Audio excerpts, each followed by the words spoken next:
Hello beautiful people of the world, I hope everyone is doing fine. Today's video, nakikita nyo po na I'm reading Bible. Yes, every evening po ay nagbabasa po ako ng Bible kasi feeling ko po safe po ako habang ako po ay natutulog and may peace of mind po ako.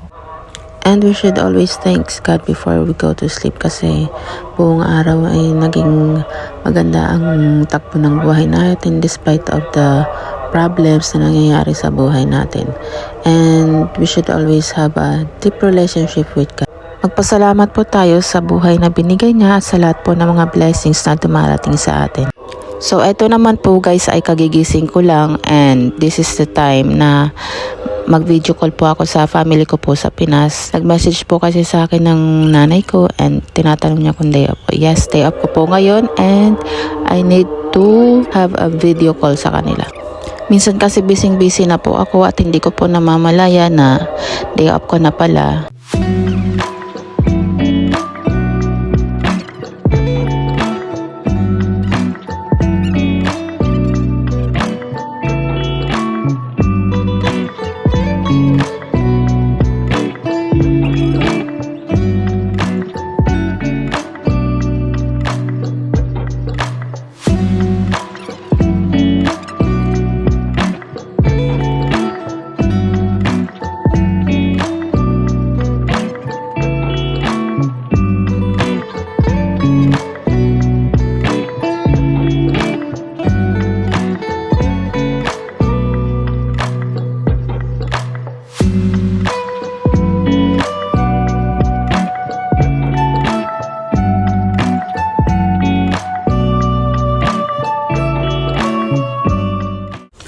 Tayo pong magkape sa aming balcony. Yan po, makikita niyo po sa likod ko, marami pong mga gamit.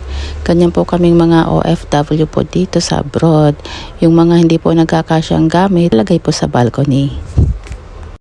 Continue po yung pag-uusap namin ng nanay ko hanggang sa balcony. Ang tagal po diba? Ay kasi po wala siyang kausap. Umuwi po kasi ang tatay ko sa kanilang probinsya. Siyempre, wala siyang kausap. Ang aga niya ng video call sa akin. Tinatanong niya po kung anong pagkain ko.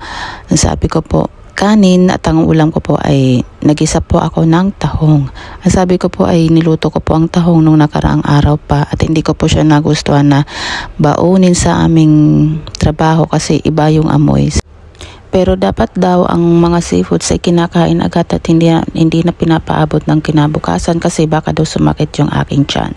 At syempre, masunuring anak po ako. Ang kinain ko lang po yung sahog ng aking niluto, yung gulay at yung tahong. Yung sabaw ay hindi ko na po sinama sa aking pagkain. Masunuring anak.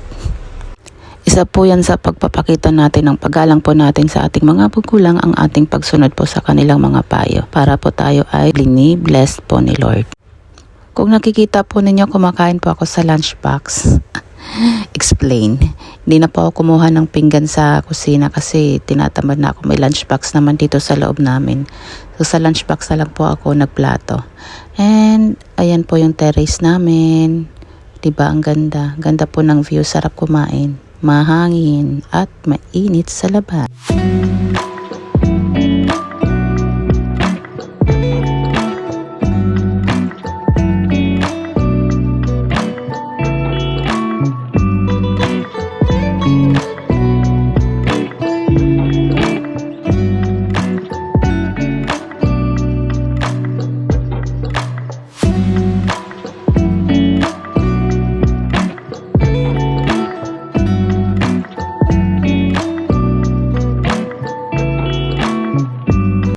Sa wakas nag-upload na po ng kanyang bagong video si Sir Gaben.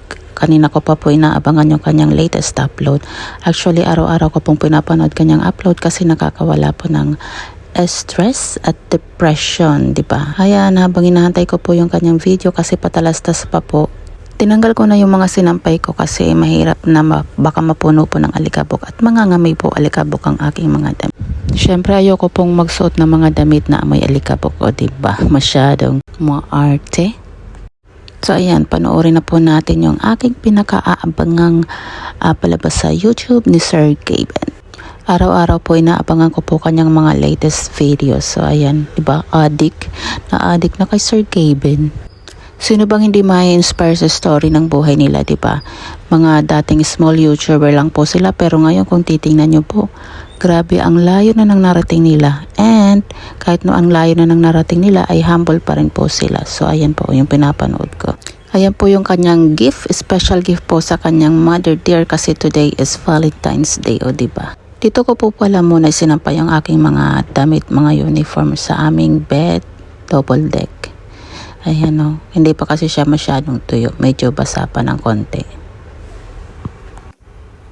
At aakyat na po ako sa aking bed. Ayan o, kitang-kita nyo kung anong itsura. Hindi ko pa po natutupi yung aking kumot kasi may plano po akong bumalik sa aking tulog. At pinapanood ko naman po yung isa pa pong YouTuber na si Vin FPB. Ayan o, isa rin pong nakakatuwang YouTuber. Pampalis po ng stress. Nakakatawa rin po kasi yung dalawang mag-asawang yan. Ang daming kalokohan. Ang gulo pa po ng aking bed. Hindi ko pa po naaayos kasi babalik pa po ako ng aking pagtulog. Galit na galit nga po si Lovely dito kay Norvin kasi po nagpatato po siya. At nakakatawa po yung tattoo niya. Diyan po sa kanyang dibdib. Kakaiba yung itsura.